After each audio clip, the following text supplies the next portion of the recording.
আপনাদের সামনে আরো কথা রাখতে চাই। আমি জানি না এরপরে আপনাদের সামনে আর আমার কতবার কথা বলার সুযোগ হবে। যদি আমি আমার জীবনের স্বপ্নই হলো বাংলাদেশে ইসলামী রাষ্ট্র কায়েম হবে, আর আমার কোনো স্বপ্ন নাই। আমার এইটা জীবনের আশা, আমার জীবনের স্বপ্ন। সে আশা যদি সফল না হয়, শত্রুরা যদি আমাকে শাহাদাতের দরজায় ঠেলে দেয়, তাহলে আমার যদি এমন কোন পরিণতি ঘটে, তাহলে আপনারা কি বসে থাকবেন?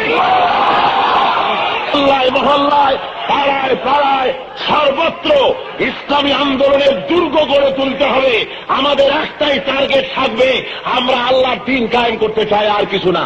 প্রয়োজন হলে পরে মিছিলের ডাক দেওয়া হবে, পুরা বঙ্গভবন সেক্রেটারিয়েটের এরিয়া পুরা এলাকা ঘেরাও করে অবস্থান ধর্মঘট করা হবে।